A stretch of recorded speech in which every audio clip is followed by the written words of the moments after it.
Welcome to the Dark Lore, where ancient worlds breathe in the darkness, and every night is a passage into something older than memory. The night rests tonight in the Verdant Reach, the oldest inhabited part of Aethermoor, where the forests have been growing since before the current arrangement of mountains and rivers was decided, where the trees are not merely trees, but something more patient and more present than any word for tree quite captures. He has been walking for 3 days without stopping, through country that grew stranger with every mile. The ordinary markers of distance and direction becoming less reliable the deeper he moved into the forest, the path beneath his boots narrowing from a road to a track to a suggestion to nothing at all, until he was simply moving between the trees by instinct and the particular quality of light that seemed, in this forest, to come from the ground rather than the sky. Tonight he has stopped, not because he chose to stop, but because the forest chose it for him. The trees ahead thickening into a wall that was not hostile, but simply final, a boundary that said, "This is as far as you go tonight." And the ground before that boundary was soft and warm and covered in a moss so deep and so dark it was almost the color of the night sky. And a fire had begun to burn there, as fires sometimes do in the Verdant Reach, without anyone lighting it, without any wood that could account for it. Simply present, as if the forest had decided that the night needed warmth and had provided it in the way that very old things provide things, without ceremony and without explanation. The Verdant Reach at night is not the same place as the Verdant Reach by day, and those who know it well will tell you that this is more true here than anywhere else in Aethermoor. By day, the forest is extraordinary. The trees vast and old and cathedral-like in the spaces they create between their trunks, the light filtering through their canopy in long amber columns that shift with the slow breathing of the leaves above. But by night, the Verdant Reach becomes something else entirely, something that has been waiting all day for the distraction of daylight to pass, so it can go about its actual business. The trees do not sleep. This is the first thing a traveler learns, if they are perceptive enough to learn it. They stand in their places as they always stand, but the stillness of nighttime trees is a different stillness from the stillness of daytime trees. More alert, more present, more aware of what is moving through them. The ground between the roots breathes differently at night, the moss releasing a warmth it has spent all day accumulating from whatever deep geological process warms the Verdant Reach from below. The air carries different smells, deeper, older, the smell of things that have been growing in darkness for a very long time, and have developed a relationship with the dark that has nothing to do with fear and everything to do with familiarity. Aldrich has been in many forests. He has slept under many canopies in many regions of Aethermoor. But the Verdant Reach at night is different from all of them in ways he has never been able to fully articulate. It feels inhabited, in the way that places feel inhabited when the things inhabiting them are too large and too old to be visible, but are present nonetheless. He does what he has learned to do in places that feel inhabited by things he cannot see. He moves carefully and he moves with respect, finding the flattest ground within reach of the fire that has appeared for him, clearing it of the larger roots with the same deliberateness he would use clearing a room that belonged to someone else. His armor makes its small sounds as he moves, the particular language of well-maintained plate that has been worn so long it has learned to accommodate the body inside it, settling into position with the sounds of something finding its correct arrangement. He sets Ashrinder point down in the earth beside the fire, as he always does, as the captains of Solheim's guard were trained to do, sword accessible in any direction from any position. Its presence a statement of intent that is not aggression but readiness. The readiness of someone who has been surprised enough times to stop being surprised by being surprised. The fire burns without any visible source of fuel, which he stopped finding disturbing in the Verdant Reach some time ago. Fires here are the forest's hospitality, its way of acknowledging a traveler it has decided to receive. You do not question the hospitality of something old enough to remember when the mountains had different shapes. You sit by the fire it provides, and you are grateful in the specific way that Aldrich is grateful for things, quietly, internally, without demonstration. He pulls the dark cape around him and sits with his back against the nearest tree, which is old enough that its bark has gone completely smooth, worn by the backs of travelers who have sat against it before him, in numbers he cannot count. There is a proverb in the Verdant Reach, spoken by the communities that have lived at its edges for generations. The oldest trees remember what the youngest gods forgot. Aldrich heard this saying for the first time from an old woman in a settlement on the forest's western border, years ago, before Solheim fell, when he was traveling on the king's business and had no particular reason to think about what trees might or might not remember. He thinks about it now, sitting against the smooth bark of the ancient tree with the fire before him and the forest pressing close on all sides, because the silence of the Verdant Reach at this hour is exactly the silence of something remembering. It is not an empty silence. It is a full one, packed with the presence of everything that has ever been retained by the trees and the earth and the moss and the particular quality of the air here, which is older than the air anywhere else he has been and carries in it the compressed memory of every season that has passed over this specific piece of ground since the beginning of whatever beginning this forest had. He breathes in this air slowly, feeling its age in his lungs, feeling the way it settles differently than ordinary air, with more weight and more texture. The air of a place that has been breathing itself for so long it has become something more than atmosphere and something less than living. The breath of Aethermoor itself, drawn from its deepest and most patient source. The fire of the forest has provided burns in colors that are not quite the colors of ordinary fires. Aldrich has noticed this before, in the Verdant Reach and nowhere else. A slight quality to the flame that shifts at the edges from the expected orange and amber into something deeper, a color that exists between red and brown and the particular dark gold of very old wood. A color that you could only see if you had been sitting by it long enough for your eyes to adjust to both the fire and the forest simultaneously. The warmth it gives is different too. Not the directional warmth of a constructed fire that heats whatever faces it and leaves the rest cold, but an omnidirectional warmth, a warmth that seems to come from the ground below and the air around and the fire itself all at once, wrapping around him in the specific way that the Verdant Reach wraps around things it has decided to keep for the night. He extends one gauntlet hand toward it, feeling the warmth find the gaps in the metal, the places at the joints where the armor is thinnest, and settle into them with the deliberateness of something that knows exactly where it is going. The fire does not crackle in the way fires usually crackle. It speaks in lower registers, deeper pops and longer exhalations, the voice of fire that is burning something other than wood, something that does not consume but simply releases, giving off its light and warmth not from destruction, but from a process he has no name for. The forest's own warmth made visible and concentrated for his benefit. There is something he has learned about the Verdant Reach that the communities on its borders do not know, and the scholars of the ancient depths have only theories about. The forest is not a collection of trees.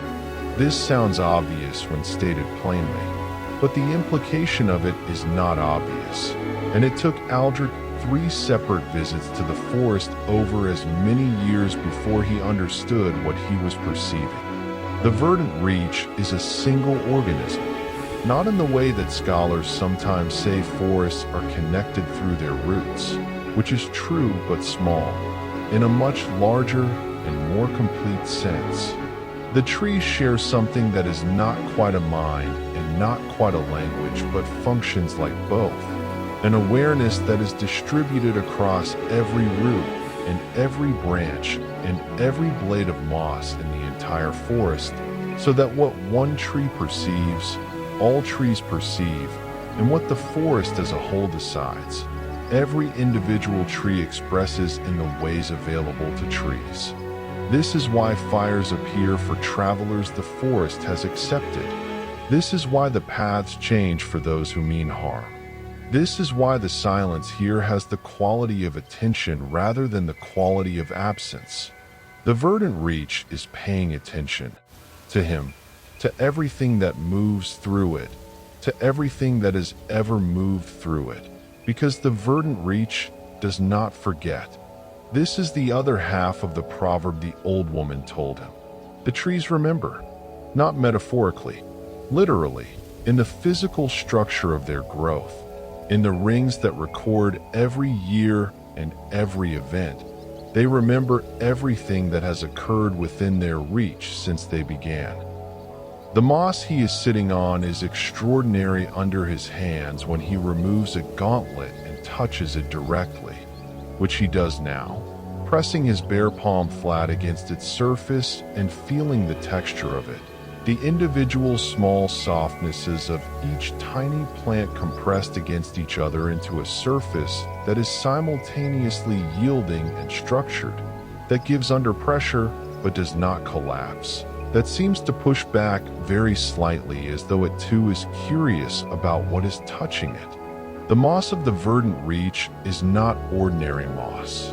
This is something the communities at the forest's edge know and the travelers who pass through quickly do not. The moss is the forest's most sensitive organ, the part of it that is most directly in contact with what moves through it, that registers weight and warmth and the particular quality of a presence with an accuracy that the trees above achieve more slowly. When Aldrich sits on this moss, the moss knows him, not as a name or a history, but as a weight and a warmth and a particular way of being present in a place, which is perhaps a more accurate kind of knowing than the kind that uses names. The moss knows he has been here before. He sat on moss in this forest twice previously, in different locations, and the knowledge of those previous visits is stored in the root system of the moss and available to all the moss in the forest simultaneously. He is, to the Verdant Reach, a returning presence. This is why the fire appeared quickly tonight. The forest recognized him and responded with the speed of recognition rather than the caution of encountering something new.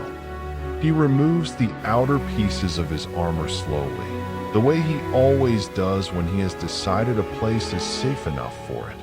Not all of it, never all of it, but the heaviest pieces, the shoulder plates and the upper chest piece and the gauntlets, setting each one carefully on the ground beside Ashen in the order that will allow him to reassemble fastest if needed.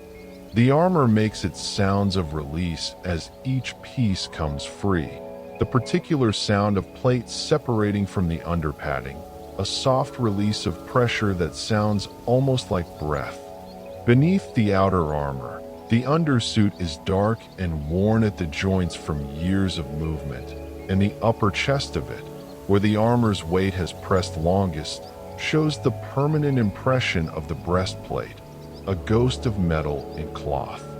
He sets his hands on his knees and looks at them without the gauntlets for a moment. His actual hands, the hands that have been inside the armor since before Solheim fell, that have not been seen by anyone in Aethermoor in longer than he can calculate. They are scarred in the specific way that hands scar when they have held a sword for most of their life. The calluses that have become permanent features, the small white lines across the knuckles that each have a story he has not told and does not intend to. He looks at them in the fire's odd light, and then he puts them flat on the moss and feels the moss receive them with the same attentive warmth it gave his armored presence. And he understands from this that the moss does not distinguish between the armor and the person inside it. To the forest, they are the same thing, which is perhaps the most honest assessment of him that any living thing has offered. He tilts his head back against the smooth bark of the tree and looks up at the canopy above, which at this hour is a complex darkness, the shapes of branches and leaves visible as slightly darker forms against the dark sky, moving very slightly in a wind he cannot feel from where he sits. The stars are visible between the branches in this part of the forest, not the full sky, but patches of it. Irregular shapes of deep blue-black scattered with the particular brightness of Aethermoor stars, which are brighter than they should be by any astronomical calculation, as though whatever process produces starlight produces more of it here, or the atmosphere of Aethermoor allows more of it through, or the stars themselves are paying a different kind of attention to this world than they pay to others. Through one gap in the canopy directly above him, he can see a configuration of stars he does not recognize from any chart he was taught in Solheim. A cluster of 7 arranged in a pattern that looks almost deliberate, almost like a symbol in a language he has seen fragments of in the library of forgotten souls. He looks at it for a long time without trying to read it, letting the pattern exist without demanding meaning from it. And eventually it gives him meaning anyway, in the way that things do when you stop reaching for them. A feeling rather than a thought, a quality of recognition without a referent, the feeling of seeing something that is seeing you back. The forests of the Verdant Reach remind him of the training grounds of Solheim, not in any physical similarity, because Solheim's training grounds were managed and deliberate and nothing like the wild accumulated age of this forest, but in the quality of early morning they shared, the quality of being in a large natural space before anyone else had arrived and having, for a moment, the illusion that you were the first person to stand in that spot, which was never true but felt true. He went into the Verdant Reach twice on the king's business, carrying dispatches to communities on its western edge, and both times he entered the forest proper for only a few hours before turning back towards Solheim and civilization. He remembers standing just inside the tree line on the second visit and feeling the forest's attention find him. The same feeling he feels now. The sense of being perceived by something that uses entirely different instruments of perception than he is accustomed to, that reads him in ways he cannot read himself.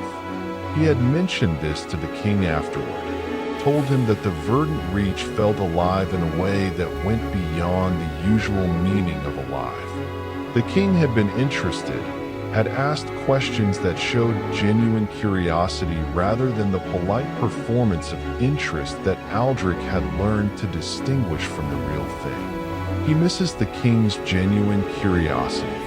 It is one of the smaller specific things he misses, smaller than the people, smaller than the city, but present in a different way. The way small specific things are present, suddenly and without warning, in the middle of other thoughts. 3 days of walking without stopping has a cost that the armor partially conceals and partially compounds. The armor's weight distributes itself across his body in ways that training has made manageable, the shoulders bearing most of it, the legs providing the movement, the core maintaining the balance that keeps the whole arrangement upright and functional. But 3 days of this, through terrain that required not just forward movement, but constant adjustment. stepping over roots, ducking under branches, changing direction when the path changed direction, which it did frequently and without announcing itself. This accumulates in the body in ways that only become apparent when the body is finally given permission to stop.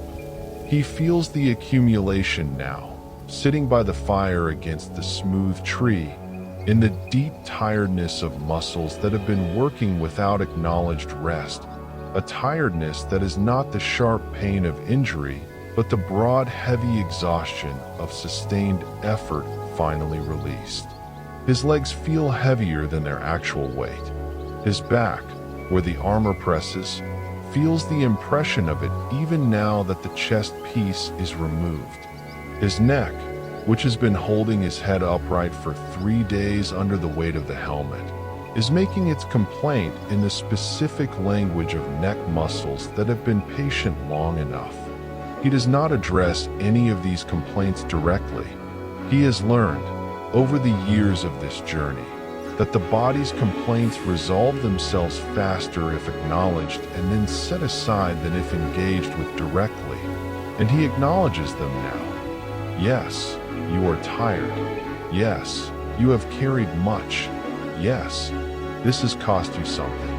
And then he sets them aside and lets the fire and the moss and the forest warmth do their work. He finds it when he reaches into the pack for the dried provisions he has been carrying.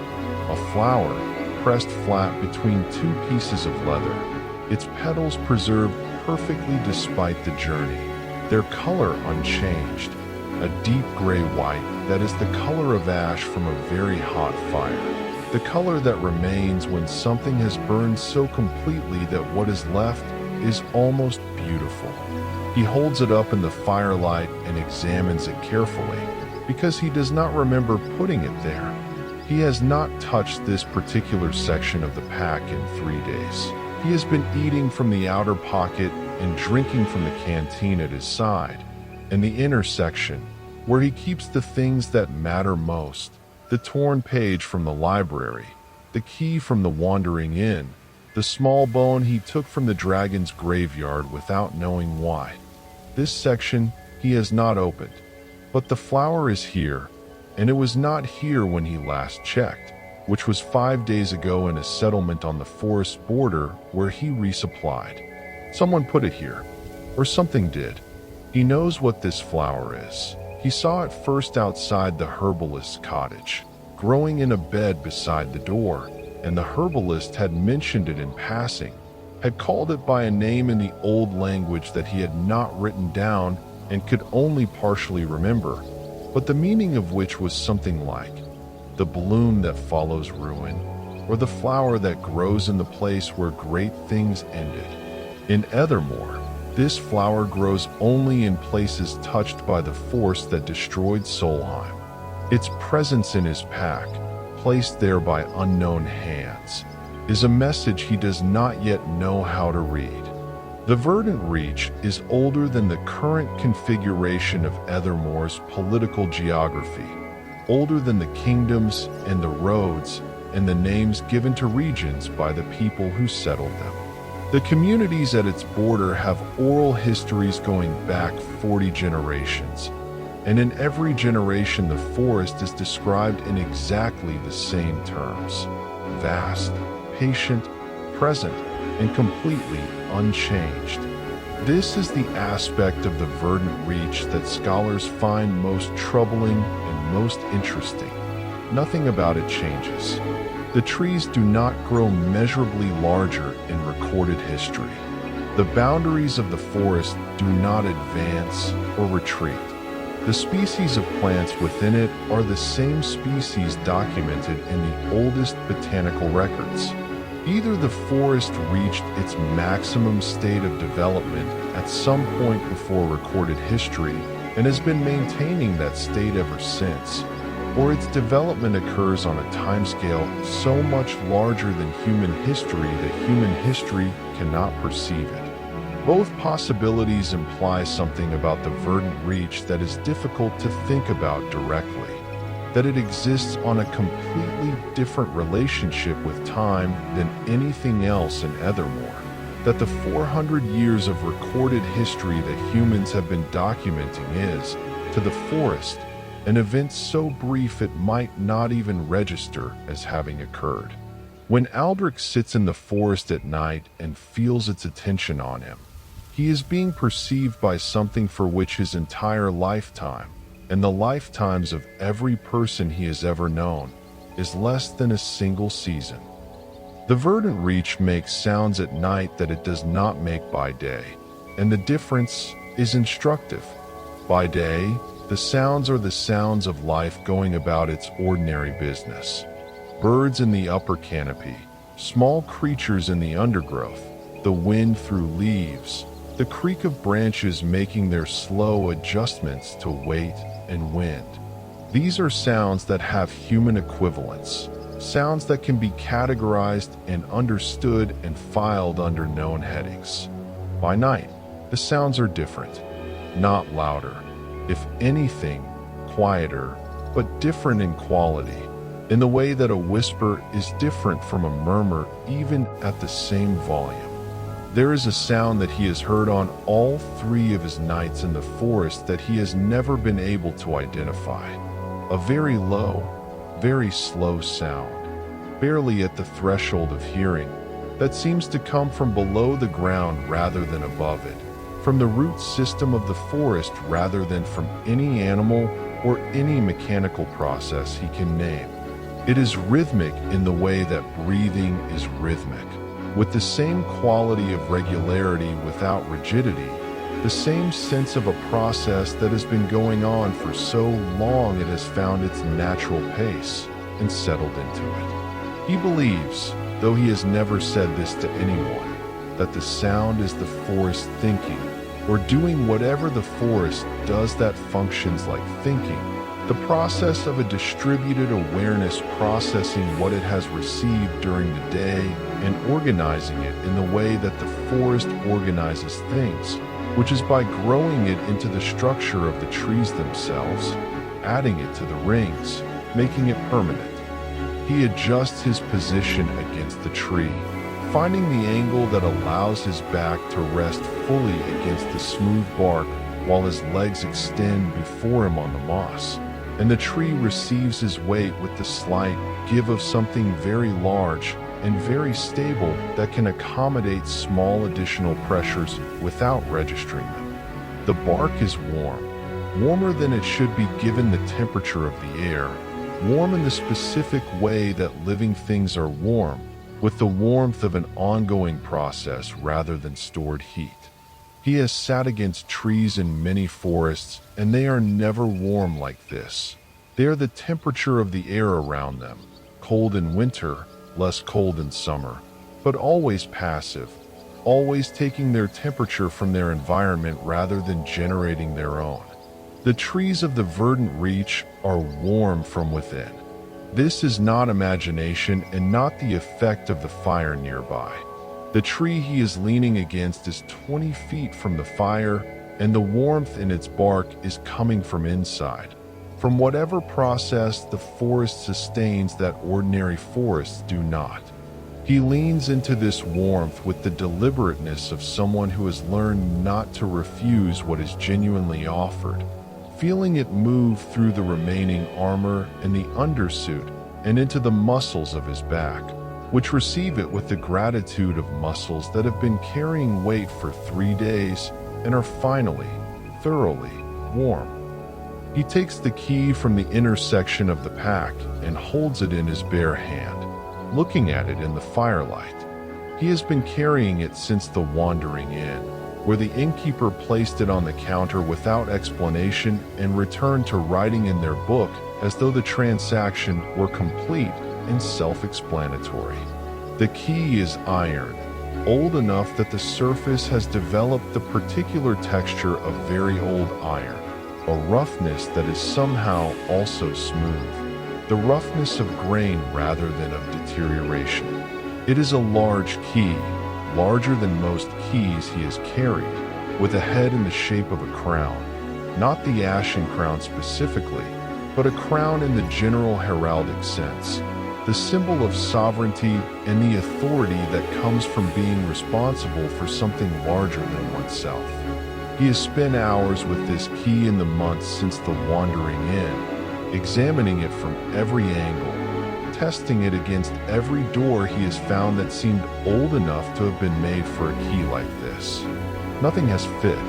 The key fits no door he has found yet, which is exactly what the innkeeper's signature line told him, though he did not understand it as information at the time, only as a farewell. Now he understands that it was both.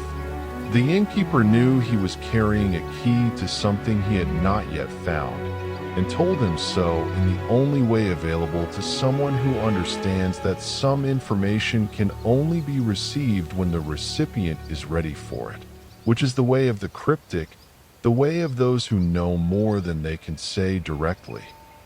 He wonders, sitting against the warm tree with the key in his hand and the fire before him and the forest pressing close on all sides, what the Verdant Reach remembers about the fall of Solheim.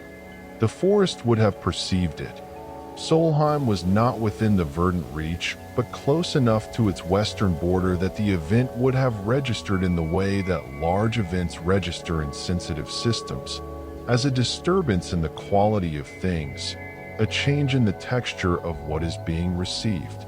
The force that destroyed Solheim moved through the world in a way that left traces everywhere it passed, the ash flowers growing in its wake, the particular quality of damage it left in stone and wood and memory. If the Verdant Reach perceived this movement, and it would have retained the perception, added it to the rings, made it part of the permanent record. He does not know how to ask the forest what it remembers. This is one of the fundamental frustrations of his journey. There are witnesses everywhere in Aethermoor to what happened to Solheim, but none of them speak in any language he has learned to read. The forest knows. The library had 17 books worth of references to the force that destroyed his city. The dragon's graveyard's earth was warm with something that had reacted to that force's passage.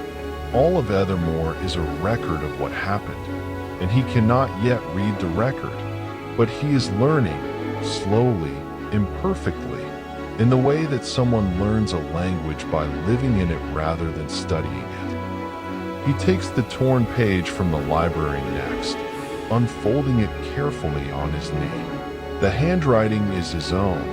He has accepted this now, though the acceptance took weeks and is still incomplete in the way that the acceptance of impossible things is always incomplete.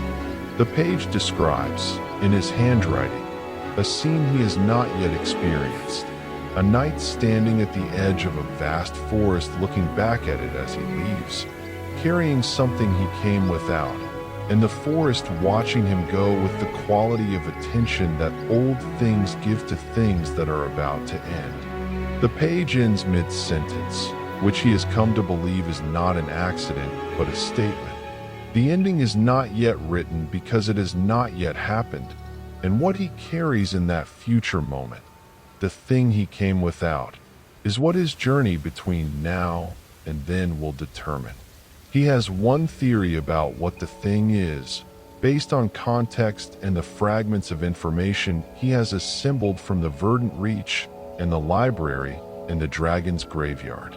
The theory is still too incomplete to state, even to himself.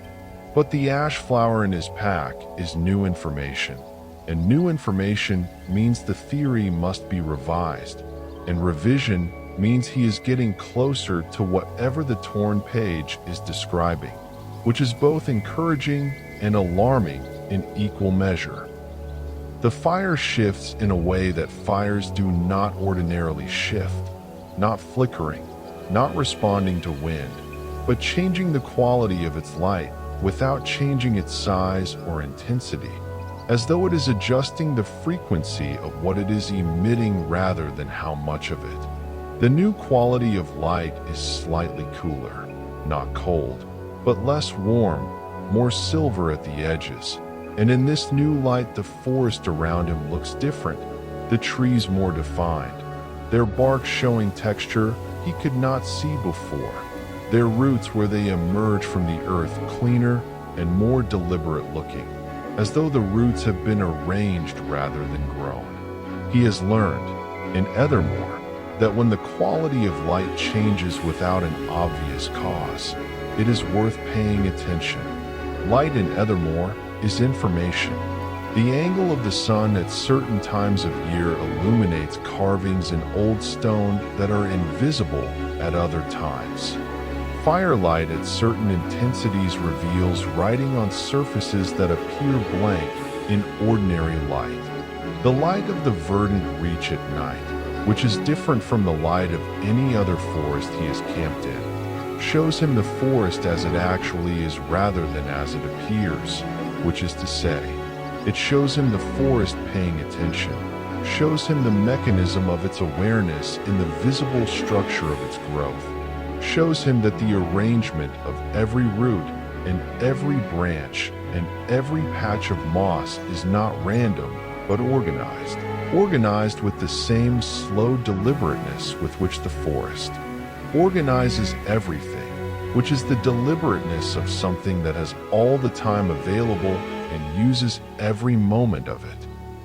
3 days ago, in the settlement on the western border of the forest, an old man had approached him in the evening and spoken to him quietly, with the manner of someone conveying information they had been holding for a long time.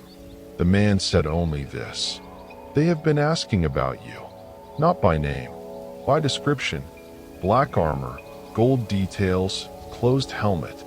They are not enemies. They believe you are something you may not believe yourself to be." And then the man had walked away, and Aldrich had not been able to find him again in the settlement's small streets. He had not known what to make of this. He still does not know entirely.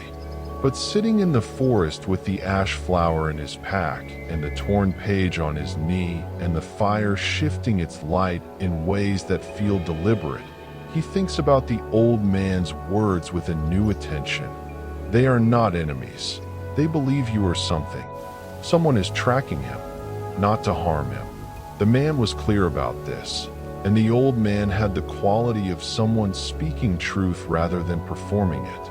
Someone is following the path of the black armored knight through Aethermoor and believes, for reasons unknown, that this knight is significant in a way the knight himself does not recognize. He files this information carefully, in the section of his mind reserved for things that are important but not yet actionable, and he returns his attention to the forest, which has been patient with his distraction and is still paying attention. The night has reached the stage that he thinks of as its second deepening. The first deepening happens at sunset, when the day concedes, and the second happens several hours later, when the night stops being the absence of day and becomes something with its own positive qualities, its own presence and substance and character. The second deepening in the Verdant Reach is more complete than anywhere else. When it arrives, the forest becomes a single consistent darkness, not the very darkness of places where there are different levels and textures of black, but one total and even dark that is the same quality everywhere he looks. In this darkness, the fire is the only differentiation, the only warm point in a world that has gone uniformly cool and deep and still. He is grateful for the fire in this moment with a specificity of gratitude he does not always feel. Grateful for this fire, in this forest, on this night.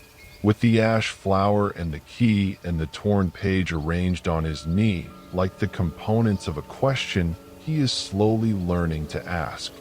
The warmth of it is extraordinary, reaching him on all sides, from the fire and from the tree and from the moss and from the air itself, which at the second deepening becomes somehow warmer rather than cooler. as though the forest's warmth moves closer to the surface of things when the darkness is complete. He thinks about everything he is carrying, not the physical weight, which his body has long since made its peace with, but the other weight, the weight of what the objects represent and what they require of him. The key requires him to find the door it opens. The torn page requires him to become the person described in it, or to prevent becoming that person. He is not yet sure which. The fragment of bone from the dragon's graveyard, which he has not yet understood, requires him to understand it. The ash flower, newly arrived, requires him to determine how it got there and what it means.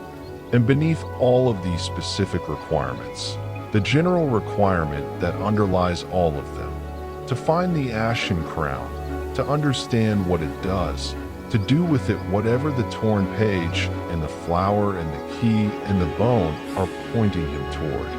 This is the weight that does not decrease with distance walked or time passed. It is the weight of a purpose he did not choose, inherited from the ashes of what choosing it would have cost him. He does not resent this weight. This is important to understand about him. He does not resent it. He carries it the way he carried his duties in Solheim, with the complete commitment of someone who has decided that what they are doing is worth doing, and finds in that completeness a kind of freedom that lighter people sometimes mistake for burden. The breathing of the Verdant Reach is most audible in the second deepening, the low sound from below the earth that he believes is the forest's equivalent of thought. He listens to it now with the specific quality of attention he has developed for things in Aethermoor that communicate in registers below language, not trying to translate, not expecting words or images, but simply receiving the quality of what is being communicated the way you receive the quality of music without translating it into propositions. What he receives is attention and age and the particular kind of patience that has never been tested because it has never encountered anything that required impatience. The forest is not waiting for anything. This is the fundamental difference between the Verdant Reach's patience and the patience of, say, Malakar Voss, whose patience he knew from years of proximity and which was always the patience of someone waiting for conditions to align so that they could act. The forest's patience is not waiting. It is simply being, at a timescale on which the distinction between waiting and not waiting is too small to matter. He finds this profoundly restful. The company of something that is not waiting for anything, that has no agenda, that is simply present in the way that very old and very large things are present. This is the specific quality of the Verdant Reach that makes it different from every other place he rests. And that makes the rest he finds here different from the rest he finds anywhere else. He folds the torn page carefully and returns it to the pack. He places the key beside it. He holds the ash flower for a moment longer, examining it in the fire's light one more time, and then places it beside the key with the deliberateness of someone filing something in a system they take seriously.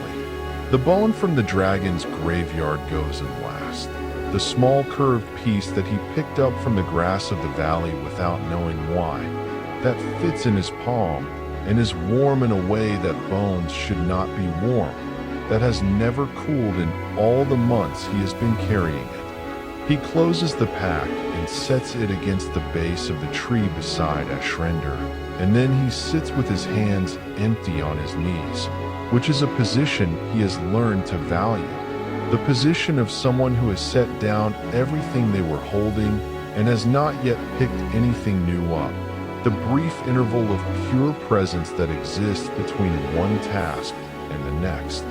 His hands on his knees in the firelight are scarred and worn and very still, and the moss below them is warm, and the tree behind him is warm, and the fire before him burns in its deep, odd colors, and the forest breathes its low thought around him. And for this moment, This specific interval between putting down and picking up, he is not the knight on the quest for the crown, not the last man of Solheim, not the mystery that someone is tracking through Aethermoor. He is simply a person sitting by a fire in a forest at night, which is one of the oldest and simplest things a person can be. The night has reached its middle point.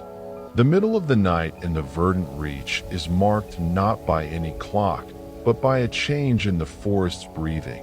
It slows, in the second half of the night, to its absolute minimum, the pace that represents the forest at its deepest rest, which is not sleep in any sense that would apply to a person, but is the closest thing the forest has to the cessation of active processing, the state in which it is simply maintaining rather than recording or organizing or responding. In this state, the forest's warmth increases slightly, the same phenomenon he noticed in the dragon's graveyard, the living thing at its most restful generating its most heat, as though warmth and rest are expressions of the same underlying process. He feels the increase, a degree or two of warmth added to everything around him, the tree behind him, the moss below him, the air between him and the fire, all of it slightly warmer than before, not uncomfortably so, but noticeably. The difference between sitting outside in early autumn and sitting outside in late summer, small, but present and welcome. He has stopped thinking, which is not something that happens to him often or easily. His mind, which is accustomed to working, to processing the information of the journey and making the decisions that the journey requires, has grown quiet in a way that the Verdant Reach seems to produce in him specifically, in a way that no other place manages. The forest's attention is not demanding. It watches without requiring response, and in the absence of that requirement, the part of him that is always ready to respond has relaxed. Rest is not simple for him. This is something that took him years to understand, years after Solheim, when he had been moving so continuously that the idea of stopping felt threatening rather than welcome, as though stopping would give the grief time to catch up with what was moving. He knows now that this was wrong. The grief was always there, moving with him, waiting not for stillness to arrive, but for him to stop pretending it was a distance thing rather than an always thing.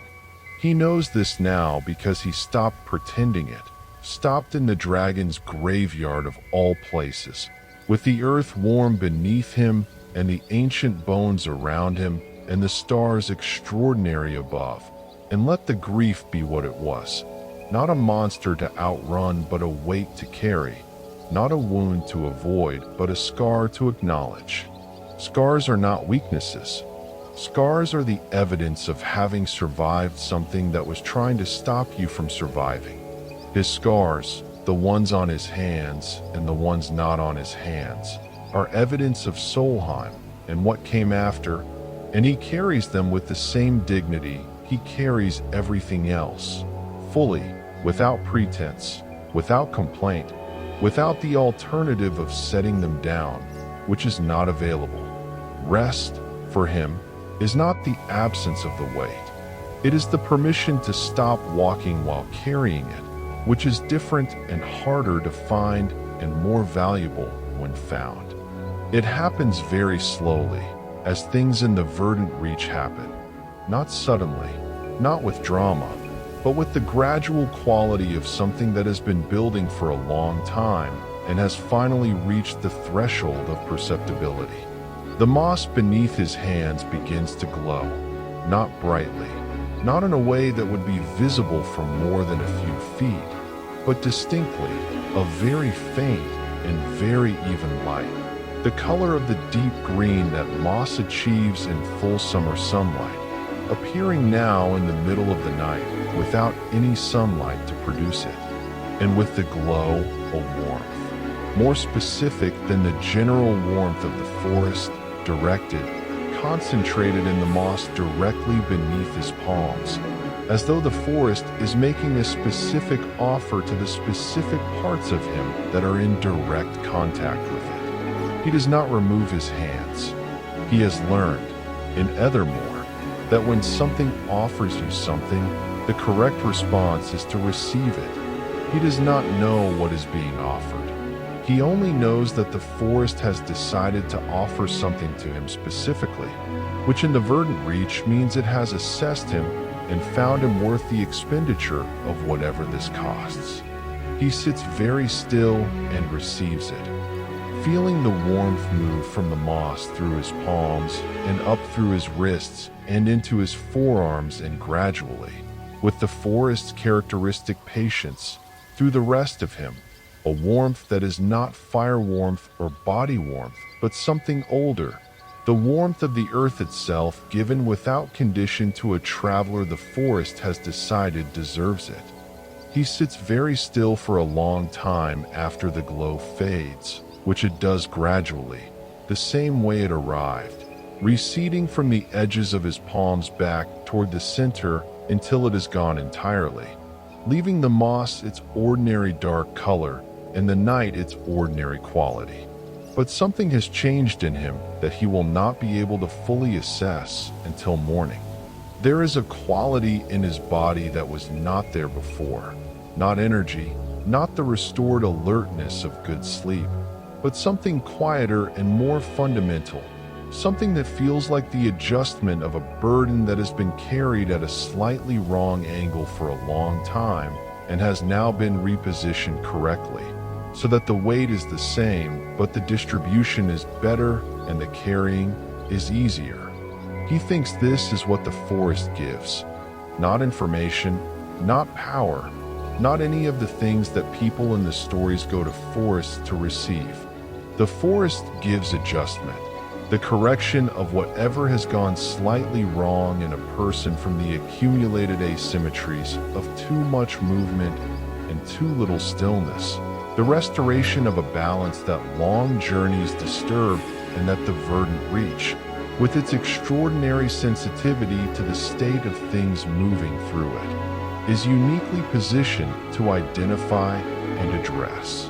He sits with the correction, feeling it settle into him, and he is grateful, specifically and genuinely, in the way that he is grateful for things that cost the giver something real and are given anyway.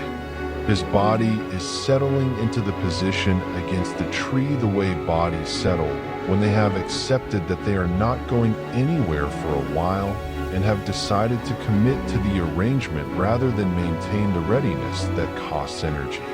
His back, which has been in communication with the smooth, warm bark for the past several hours, has found the exact angle that allows the spine to decompress without losing the support of the tree, and has settled there with the finality of something that has found its correct position and sees no reason to leave it. His legs, extended on the moss, have arrived at the perfect degree of extension, not straight, which would require holding, but not bent, which would fold the muscles back on themselves, at the angle that requires the least effort to maintain. His head has tilted back against the bark in the way that heads tilt when the neck muscles finally give the cervical vertebrae permission to spread, and his eyes are half closed, receiving the fire's light without processing it, without turning it into information, simply allowing it to be light in the way that the darkness behind his eyelids allows it to be warm. Sleep approaches him in the Verdant Reach differently than it approaches him in other places. In other places it arrives from outside, a condition that descends from somewhere above and requires a certain alignment of circumstances to properly land.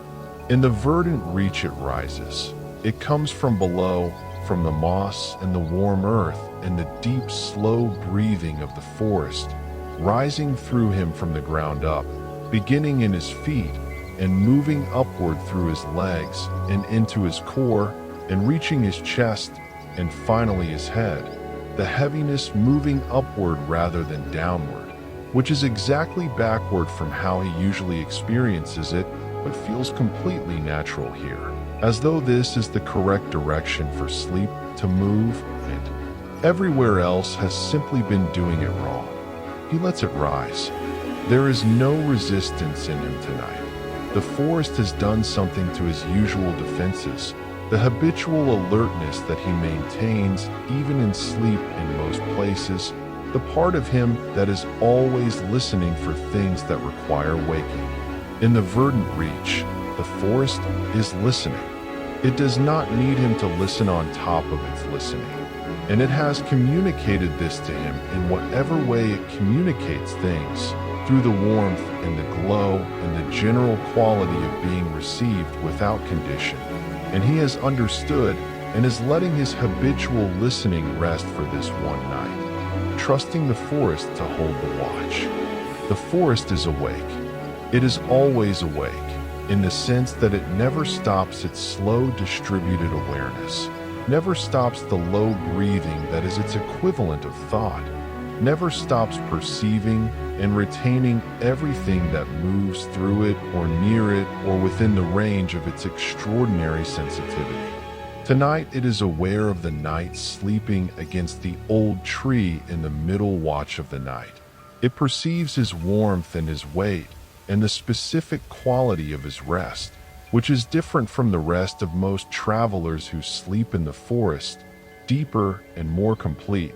The rest of someone who has learned to receive what is offered rather than maintain control of everything. The forest has decided something about him that it has decided about very few travelers, that he belongs to the category of things worth preserving. This is not an emotional decision on the forest's part. The forest does not have emotions in any sense that maps to human emotion. It is an assessment made by the most sophisticated sensing system in Aethermoor, that this particular weight and warmth and quality of presence is significant in a way that most weights and warmths and presences are not. It does not know his name or his history. It knows his quality, which is perhaps more accurate, and it holds the watch for him with the same completeness with which it holds everything it has decided to keep, absolutely, indefinitely, without any consideration of when or whether it will stop. Through the gap in the canopy above him, the 7 stars he noticed earlier are still visible, still arranged in their almost deliberate pattern, still giving the impression of being a symbol in a language he almost knows. He looks at them with eyes that are more than half closed, receiving them without processing them. And in this state of reduced processing, something about the pattern becomes clearer rather than less clear, which is the opposite of how clarity usually works, but is consistent with how things in Aethermoor often work. Many of its secrets are more visible when you stop trying to see them. The pattern is a crown. He sees it now, in the way that certain images suddenly appear in what appear to be random shapes. A crown, simplified to its essential symbol, 7 points around a central absence. And the central absence is the piece of the sky between the 7 stars, dark and empty and shaped like the space inside a crown rather than the crown itself. He has been carrying pieces of the Ashen crown without seeing a crown in the stars above the forest where his journey in Aethermoor effectively began, in the cottage that set him on this specific path, in the forest that received him without condition. He does not know what to do with this observation. He stores it in the section of his mind that holds things that are important but not yet actionable, and lets his eyes close the rest of the way.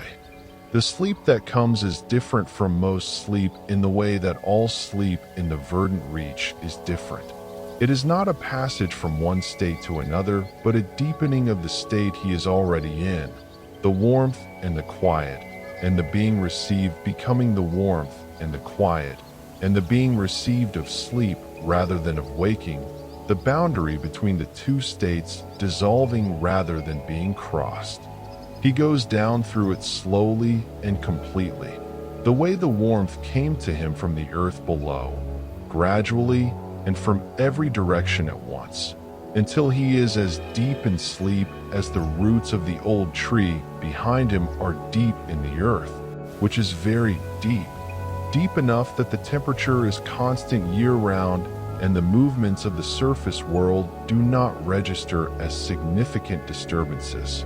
In this depth, the forest is with him, not intrusively, not in any way that disturbs the rest, but as a presence, the same presence he felt while awake, but now unmediated by the effort of waking, felt directly by the sleeping body without the translation into thought that waking requires. He is sleeping in the Verdant Reach, and the Verdant Reach is sleeping with him, in the sense that its deepest processes have slowed to their minimum, and what remains is warmth and patience, and the low sound from below the earth that is the forest at its most fundamental, its most essential, its most simply and completely itself. If the Verdant Reach dreams, its dreams are different from the dreams of people or even the dreams of ordinary sleeping animals. The forest's version of dreaming is the process by which it reviews and organizes and integrates what it has received during the waking hours, adding the day's perceptions to the permanent record in the rings, filling in the gaps between one perception and the next with the interpretive process that all complex systems perform on their own inputs. Tonight it is processing the night, adding him to the record that already includes 2 previous visits, noting the differences, the heavier armor, the larger pack, the new objects he carries, the quality of his presence that has changed in specific ways since the last visit in ways the forest cannot fully categorize, but can record. It is also processing the ash flower, recognizing it from other instances in its record, from the places where the force that destroyed Solheim passed through areas close enough to the forest's edge for the forest to have perceived, where the ash flowers grew in the wake.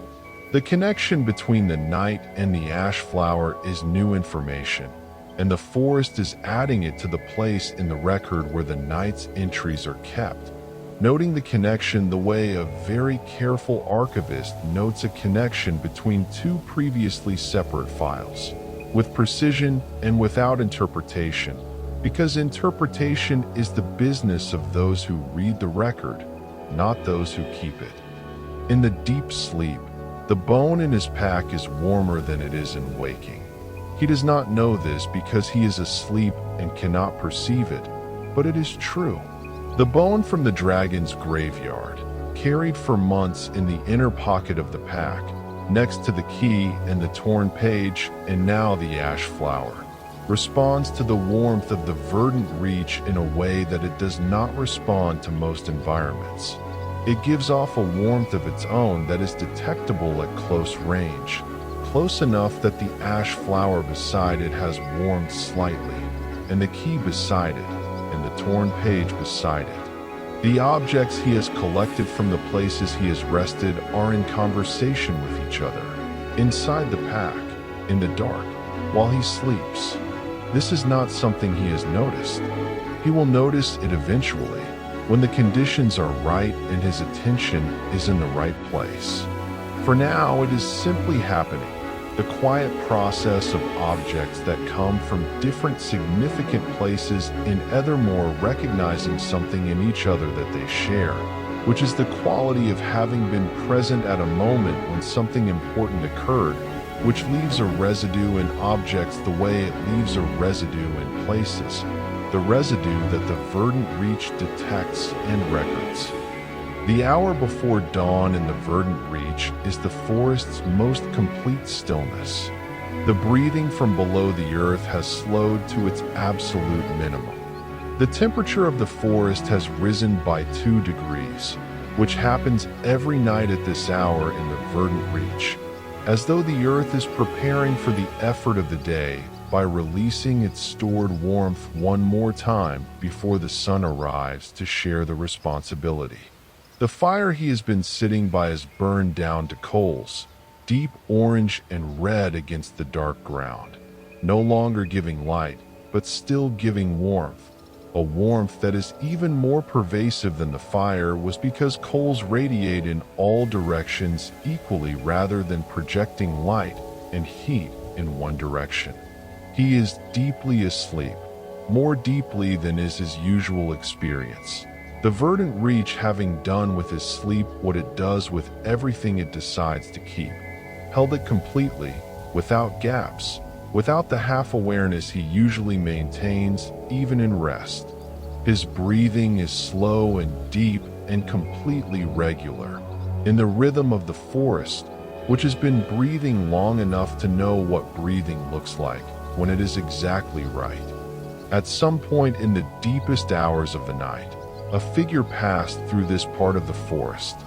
The Verdant Reach perceived her the way it perceives everything, as a weight and a warmth and a quality of presence. Her quality of presence is unlike the night's in most ways, but similar in one. She has been in this forest before, many times, in ways that span more time than a single human lifetime ordinarily spans. The forest has her in its record at many different weights, which is to say many different ages, which is to say the same presence at different points in its own long history. It is not troubled by this. The Verdant Reach does not find inconsistencies troubling. It records them and leaves the interpretation to whoever reads the record.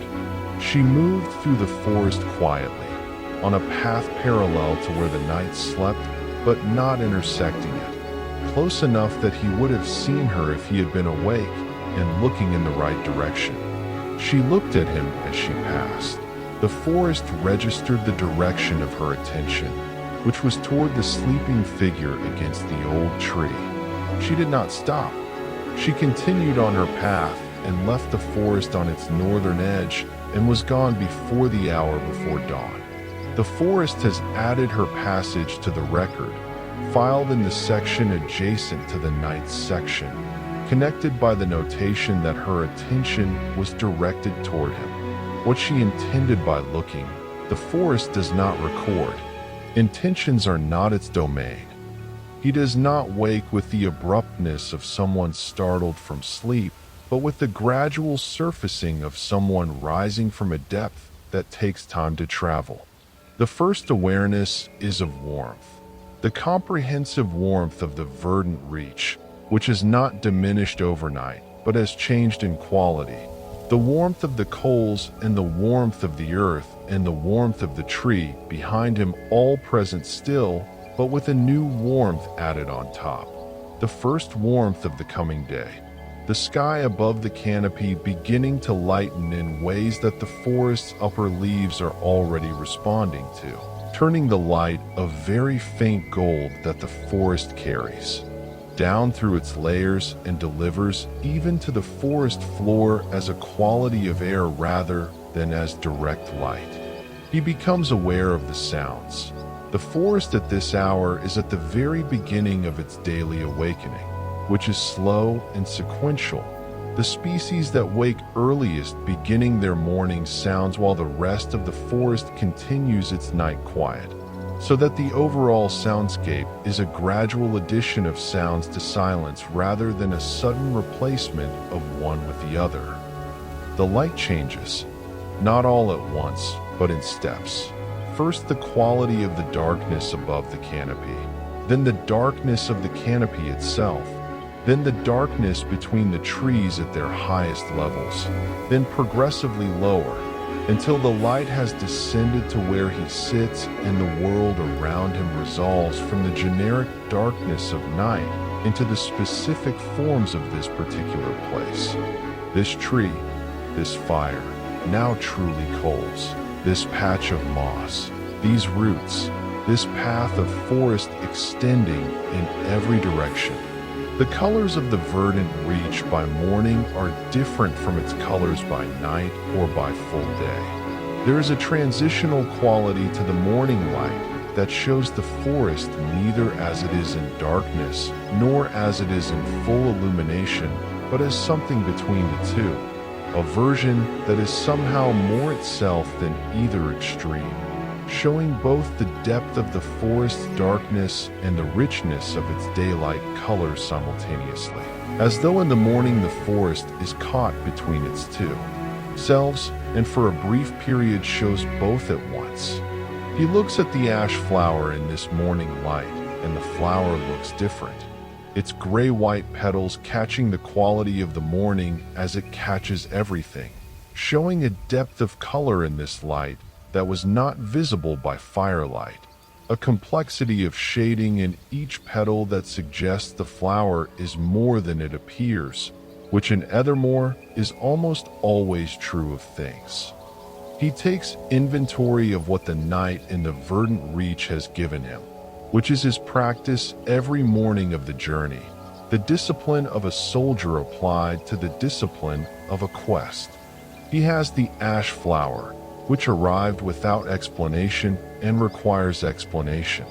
He has the observation about the 7 stars and their crown shape, which may be significant or may be the pattern seeking of a tired mind and requires further observation to determine which. He has the old man's warning about those who are tracking him by description, which he filed as important not yet actionable and remains there.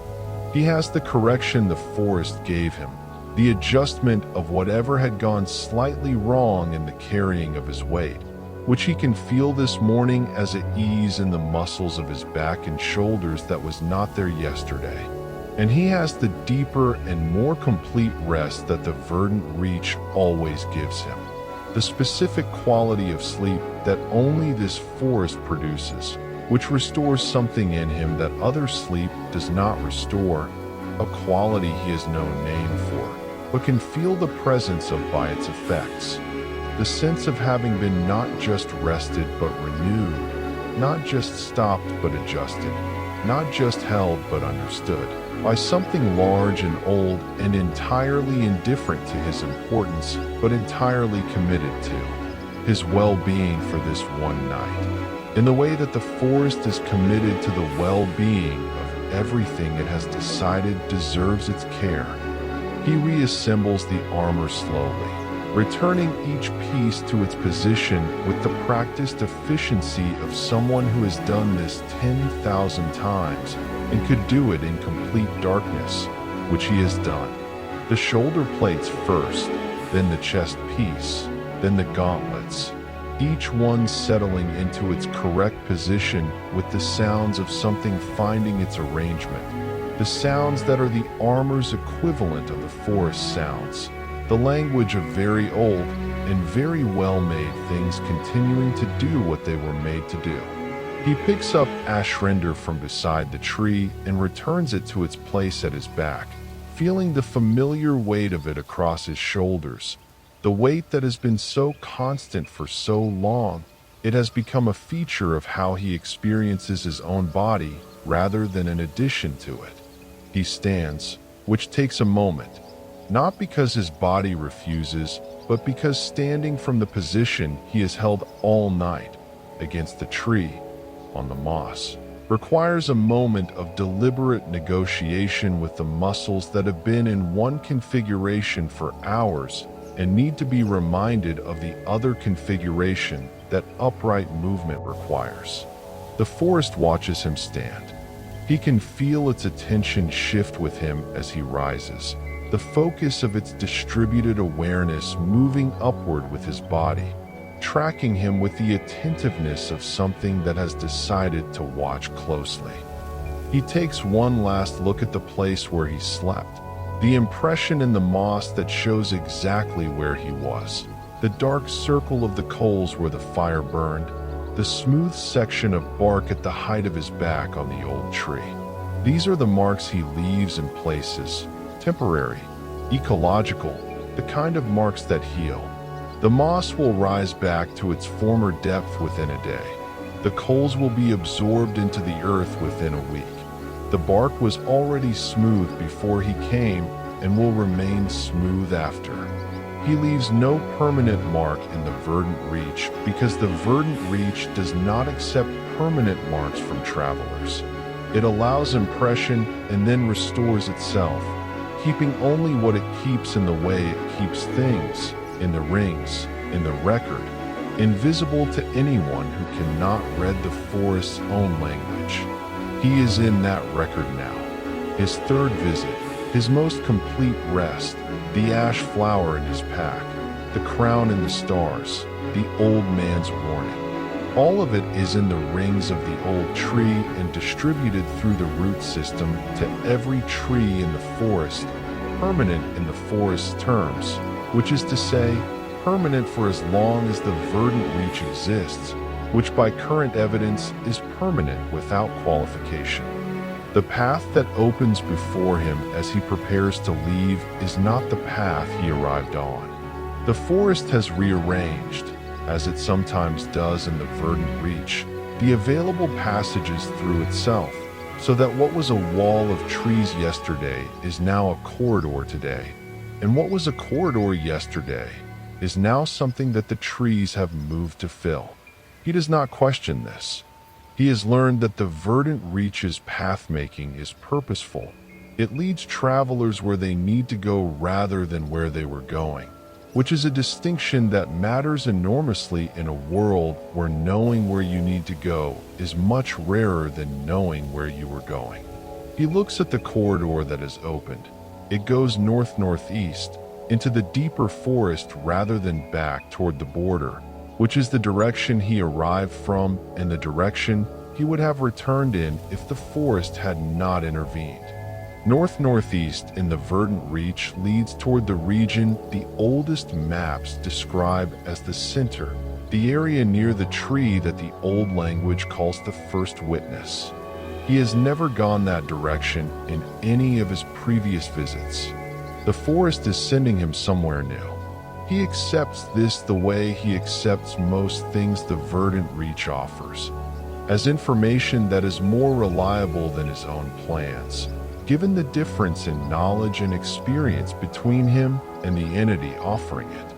He walks into the corridor the forest has made for him, and immediately the quality of the forest changes around him in ways he feels before he can articulate them.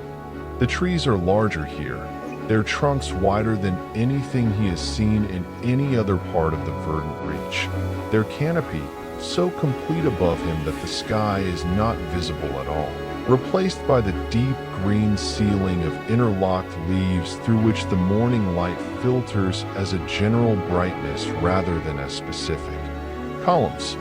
The floor is clear, no undergrowth, no fallen branches, just the moss, deeper here than anywhere else, and the roots of the trees arranged in patterns that are, this deep in the forest, unmistakably deliberate, forming geometries that repeat at different scales, the same shape visible in the arrangement of roots at his feet, and in the arrangement of branches above him, and in the arrangement of clearings he can see ahead.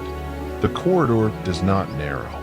It remains exactly wide enough for him to walk comfortably, which means the forest is maintaining it actively, adjusting the trees on either side as he moves to keep the corridor the right width, which is the forest being considerate in a way that should feel impossible and feels, in the Verdant Reach, entirely natural.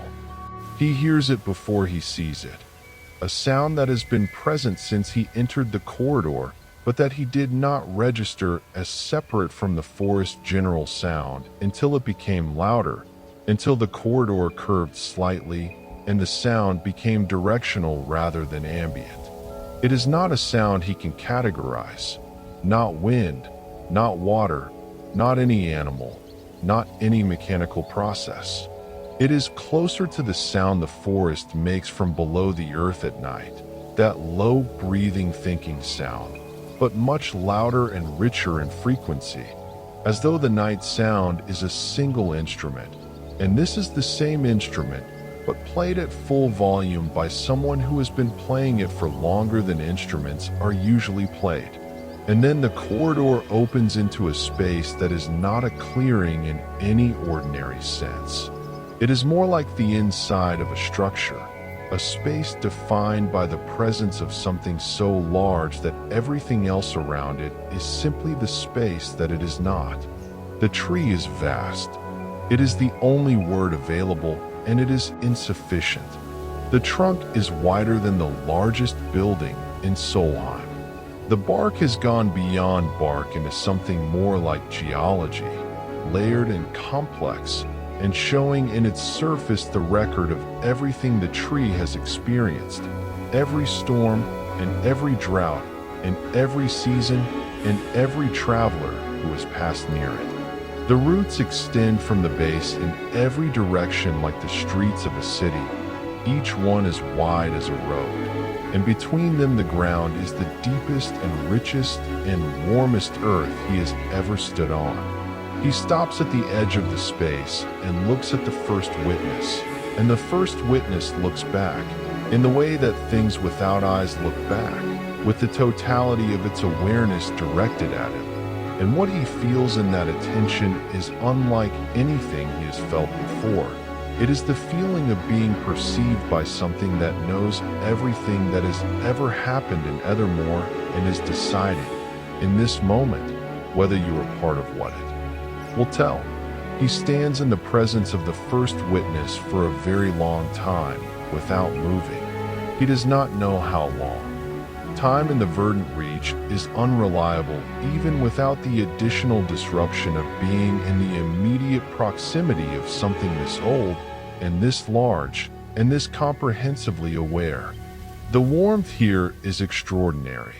Not the general warmth of the Verdant Reach that he has been feeling since he entered the forest, but a concentrated and specific warmth emanating from the tree itself, from the bark and the roots and the air between the great roots. A warmth that is the warmth of the earth's own fire. The deep geological warmth that the Verdant Reach channels up through its root system and stores in its wood. Concentrated here at its source to a degree that makes everything else he has felt from the forest seem like a reflection rather than the thing itself. He does not approach the tree further than the edge where the roots begin. He senses, clearly enough that he does not need to test it, that there is a boundary here that is not a prohibition but a threshold. The space inside the roots is the tree's most intimate space. The space where its roots are most concentrated and where its awareness is most complete, and entering it uninvited would be the kind of transgression that is not dangerous, but is simply wrong. The transgression of entering a private space without being asked. He was not asked. He was sent here by the corridor, which means he was meant to see, not to enter. He is standing at the threshold when he notices the mark on the nearest root, a mark that is not carved but grown, shaped into the root's surface by the root itself over some period he cannot calculate, a mark in the shape he has been carrying in his pack since the library, the shape on the torn page, the shape he has been slowly learning to recognize in the patterns of the world around him. It is the shape of the Ashen crown. Not a representation of it, not a symbol of it, but the shape itself, the configuration of the 7 points and the central space, grown into the surface of a root of the first witness with the deliberateness of something that grew toward a predetermined form rather than finding it accidentally. The Verdant Reach has been growing this mark for longer than Solheim existed. The mark was here before the Ashen crown was made. Or the mark was made by the same force that made the Ashen crown. Or the mark is the same thing as the Ashen crown expressed in the language of trees rather than the language of metalwork. He does not know which of these is true. He does know, with a certainty that is physical rather than intellectual, a certainty felt in the chest rather than reached by reasoning, that this is the most important thing he has found since the beginning of the journey, and that he was sent here specifically to find it, and that the first witness has been growing this mark and waiting for someone to come and see it for longer than he can imagine. He sits down, not because he chooses to sit, but because his legs have made the decision for him. which they do occasionally when what he has encountered exceeds the available processing capacity of the upright position. He sits at the boundary of the root system of the first witness and looks at the mark on the root and lets the weight of what he has found settle into him the way the warmth of the Verdant Reach settled into him, gradually and from every direction at once. The Ashen crown is not simply the symbol of Solheim's monarchy. He has known this in theory since the library gave him 17 different descriptions of it from 17 different centuries, each one suggesting dimensions of the crown that went beyond the political and into something older and more fundamental. But theory is different from evidence. Evidence, physical and specific and grown into the root of the oldest living thing in Aethermoor, is different from theory in the way that all direct experience is different from information about experience. The crown was known about here, in the Verdant Reach, before it was made in Solheim. It is not a creation of Solheim. Solheim was a creation of it, or of whatever process the first witness has been recording for long enough to grow this mark into its oldest root. He does not stay long after the discovery. This is characteristic of him. He receives what is given and moves. He looks at the mark for a long time, memorizing it with the precision he trained into himself in Solheim's guard, the ability to retain visual information perfectly and recall it on demand. He looks at it from every angle the boundary allows him. He considers, briefly, drawing it, then decides against it because drawing would be a kind of taking in this place, this tree, this mark is not something to be taken from. It is something to be witnessed, as its name suggests, and witnessing does not require documentation, only presence and memory, both of which he has. He stands when he has finished memorizing, and he turns from the first witness and walks back the way he came, into the corridor the forest made for him, and behind him the tree continues its standing and its breathing and its growing, and the mark on the root continues to be exactly what it is, in exactly the place it has always been, available to the next traveler the forest sends, whenever that is, which the Verdant Reach has all the time in the world to wait for.